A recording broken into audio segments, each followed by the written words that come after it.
पहाड़ टीवी और मैं हूं आपके साथ स्मिता पटवार। चलिए रुक करेंगे उत्तराखंड की तमाम बड़ी खबरों का, लेकिन उससे पहले एक नजर आज की हेडलाइंस पर। आबकारी विभाग का कच्ची शराब के भट्टों पर टूटा कहर, हजारों लीटर लहन किया नष्ट। भाजपा सरकार पर जमकर बरसे भुवन कापड़ी, कहा भाजपा सरकार में भू माफियाओं और खनन माफियाओं का हो रहा विकास।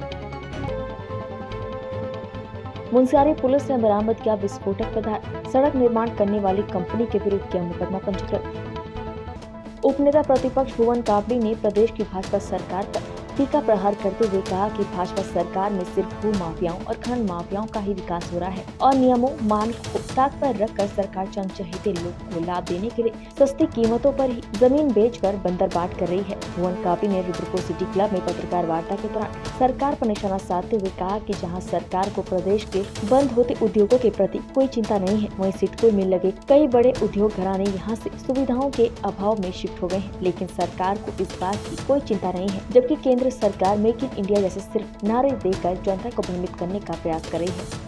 देश से लगे हुए उद्योग इतना बड़ा इंफ्रास्ट्रक्चर खड़ा करके चलता हुआ उद्योग शिफ्ट करता है तो उसमें सबसे बड़ी जिम्मेदारी सरकार की होती है। हम उत्तराखंड की बात करें तो आज आपने देखा जो नामी कंपनियां हैं, चाहे HP हो, चाहे HCL हो, लोयडस हो, माइक्रोमैक्स हो, जाइडस हो, सत्यम हो, बहुत सारी बड़ी कंपनियां, अशोका लीलैंड के बाहर भी लोग धरने में बैठे हुए हैं जो हजारों युवाओं को रोजगार दे रही थी। वो कंपनियां लगातार प्रदेश से पलायन कर रही हैं, उत्तराखंड को छोड़कर जा रही हैं, लेकिन सरकार की गंभीरता कहीं पर भी नहीं दिखती कि उस पर समीक्षा भी करे कि क्या कारण है कि जो लगातार रोजगार यहाँ से जो रोजगार के हमारे साधन हैं, जो उद्योग हैं, वो लगातार शिफ्ट होते जा रहे हैं और हजारों युवा बेरोजगार हो रहा है। उसकी जगह सरकार सिडकुल की बेशकीमती ज़मीन को अपने चहीते भूमाफियाओं को कौड़ी के भाव बेच रही है।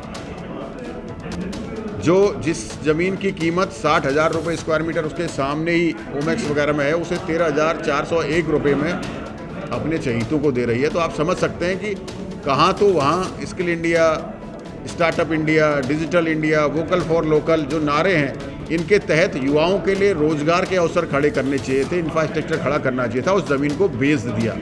तो भारतीय जनता पार्टी की करनी और कथनी में अंतर है। आप देख सकते हैं कि जिस जगह पे जिस सिडकुल को रोकने की बात करनी चाहिए वहाँ जमीन बेचने का काम किया जा रहा है।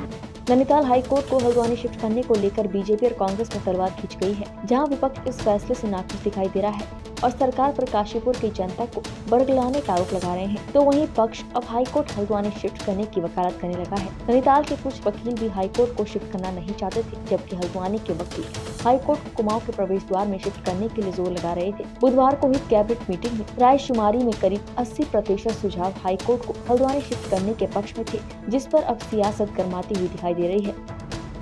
स्पा सेंटर की आड़ में चल रहे देह व्यापार के धंधे पर अब पुलिस का कड़ा शिकंजा कसने जा रहा है। हरिद्वार को अपराध मुक्त करने और बेहतर पुलिसिंग पर पुलिस कप्तान अजय सिंह ने सभी थाना कोतवाली व्यापारियों को स्पा सेंटरों में औचक छापेमारी और चेकिंग अभियान चलाकर संदिग्ध गतिविधियां मिलने पर सख्त कार्रवाई के निर्देश दिए हैं। कप्तान के निर्देश पर भगवानपुर थाना पुलिस ने एक स्पा सेंटर पर छापेमारी कर 3 आरोपियों को गिरफ्तार भी किया है, जिनके कब्जे से 2 महिलाओं को मुक्त कराया गया। हालांकि अभी स्पा सेंटर का संचालक फरार है। पुलिस ने आरोपियों के खिलाफ समझ धाराओं में मुकदमा दर्ज कर लिया है। के द्वारा सभी स्पा सेंटरों की चेकिंग और जांच के आदेश किए गए थे, तो उसी क्रम में यहाँ पर Kohinoor salon and spa centre के नाम से कस्बा भगवानपुर में एक स्पा सेंटर संचालित किया जा रहा था। तो उस पर भगवानपुर पुलिस को सूचना मिली, जिस पर हमारे द्वारा वहाँ पर तबीयत दी गई।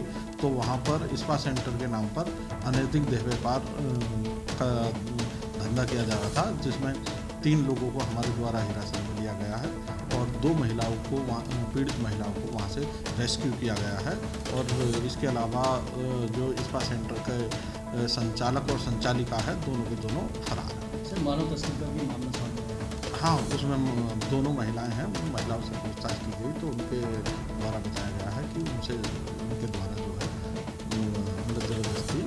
पूर्व सीएम त्रिवेंद्र सिंह रावत राज ने खानपुर विधायक उमेश कुमार पर दर्ज राजद्रोह मामले में SLP वापस नहीं लेने से सरकार ने जहां यू टर्न ले लिया है, वहीं खानपुर विधायक उमेश कुमार ने धामी सरकार पर जमकर हमला बोला है। खानपुर विधायक उमेश कुमार ने कहा, अगर वो सुप्रीम कोर्ट में लड़ाई लड़ना चाहते हैं तो लड़िए, लेकिन वो डरने वाली नहीं है। विधायक उमेश कुमार ने पूरी धामी सरकार को चुनौती देते हुए कहा कि सरकार में जितना एड़ी चोटी का दम है वो पूरा दम लगाएं। उन्होंने कहा कि सरकार और भ्रष्टाचार के खिलाफ लड़ाई जारी रहेगी। उन्होंने मुख्यमंत्री पुष्कर सिंह धामी को कहा कि अब आप अकेले नहीं हैं, सारे पूर्व मुख्यमंत्री के साथ मिलकर उमेश कुमार से लड़ाई लड़ना चाहते हैं तो आपका स्वागत है।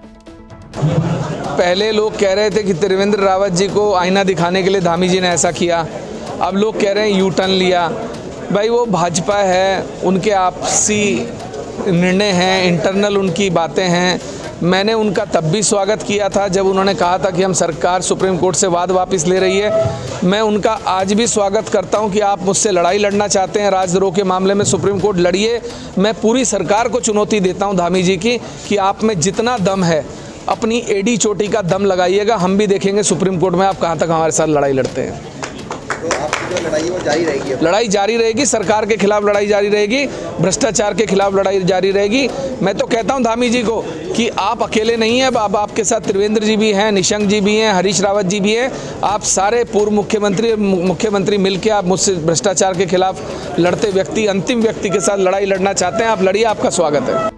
जनपद उधम सिंह नगर की चीनी मिल की इच्छा के 2022 से 2023 पेराई सत्र का शुभारंभ करने पहुंचे गन्ना मंत्री सौरभ बहुगुणा ने विधिवत पूजा पाठ के बाद पेराई सत्र का शुभारंभ किया।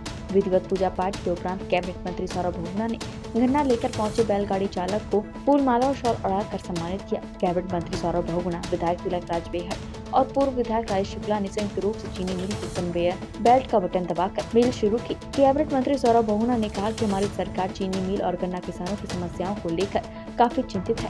मुख्यमंत्री पुष्कर सिंह धामी की सरकार लगातार ऐसे कदम उठा रही है जिससे किसानों की आय में वृद्धि हो और चीनी मिलों की स्थिति में सुधार हो।